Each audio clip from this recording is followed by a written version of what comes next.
Hey everyone, it's RobFindsTreasure and welcome back to my channel. We have another 2-box nickel hunt in our quest to complete the Dansco Jefferson Nickels album.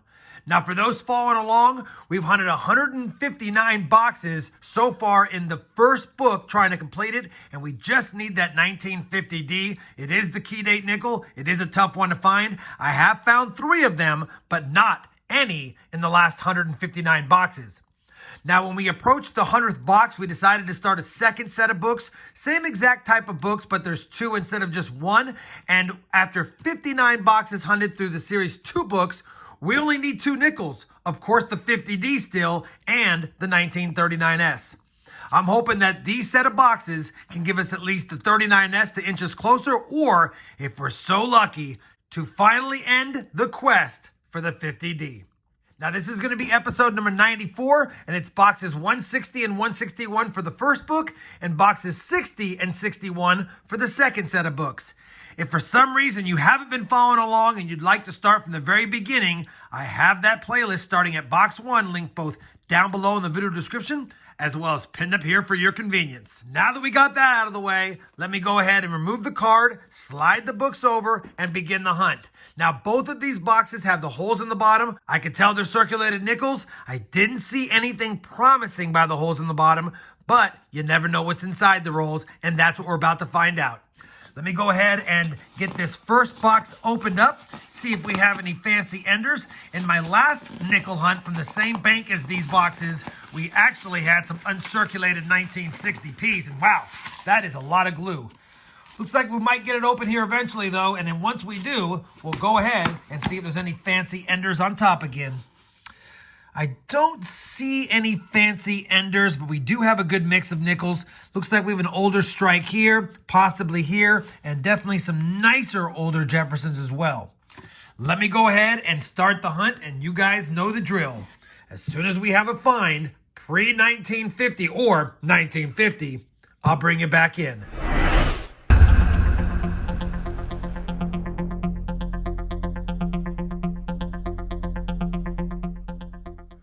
Roll number 8 gives us our first early Jefferson find, and it's going to be a 1940 Philadelphia. I'll point out that I also nabbed a pretty nice 1954 Denver and a couple of nicer coins up here. I think I already have them nice in the book, but a 1964 Denver and a 1981 Denver. We kept them aside just in case I need them. Might even use them for my rolls. Now let's get back to the hunt. Roll number 10 is going to give us a couple of finds. First and foremost, we have a Canadian nickel right here, and that's going to be from 2010.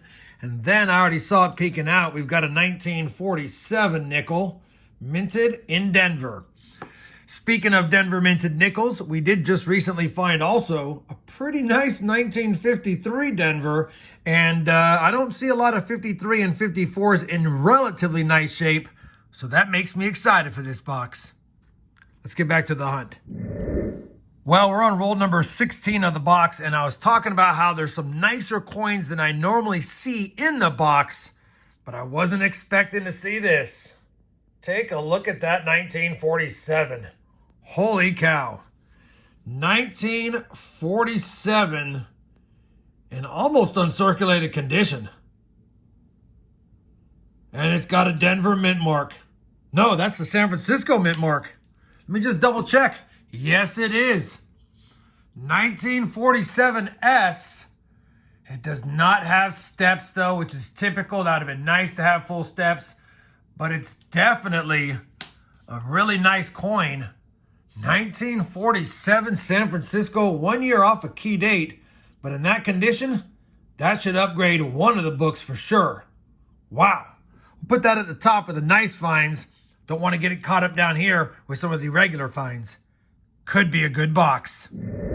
Roll number 25, another 1940 nickel. This one minted in Philadelphia as well. Roll number 29, our first nickel from 1949, minted in Philadelphia.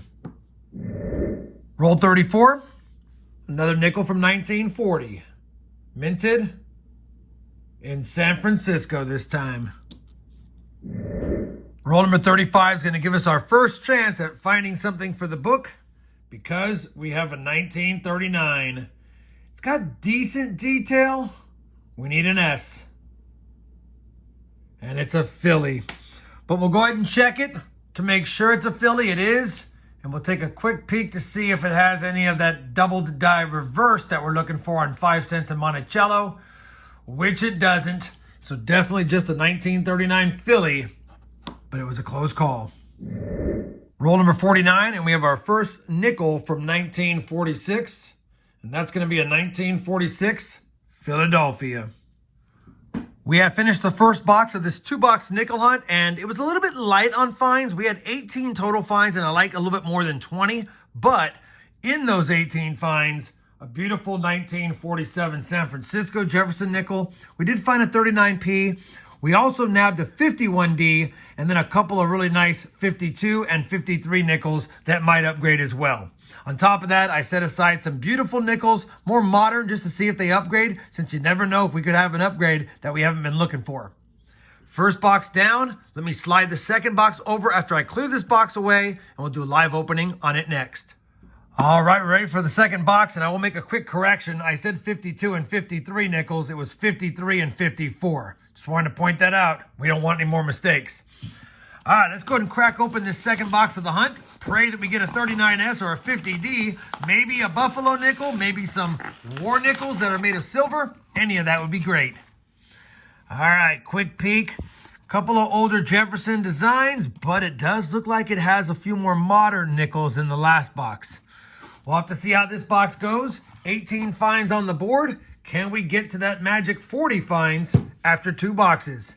I'll be back when I have a first find in the second box. Roll number 57, or 7th of box 2.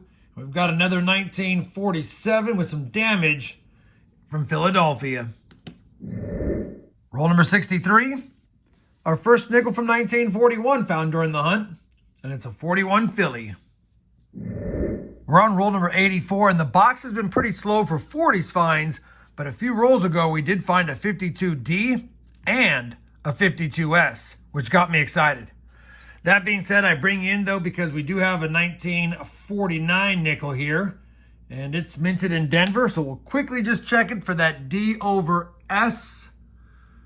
And I think that's just some gunk. I'll wipe that away.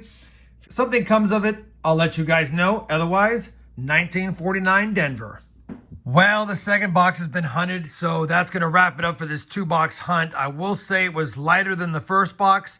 Total of 30 finds on the board, so about 15 a box, and we like 20 per box. That being said, I will also say we found a 52P shortly after I mentioned we had the DNS. So we found the 52P DNS year, but nothing from 1950 and still no 1939S. Even though we're not going to have any additions to the album, we might have an upgrade in that 47S and might have an upgrade in some of these years, as well as the 1953 and 54 years. We'll have to double check that. The final find was that Canadian nickel, only one foreign find in both boxes, and still no buffalo nickels, no war nickels made of silver, and no V nickels, of course. Let me go ahead and compare the finds to the books and bring you back with a final look at the books and some final thoughts.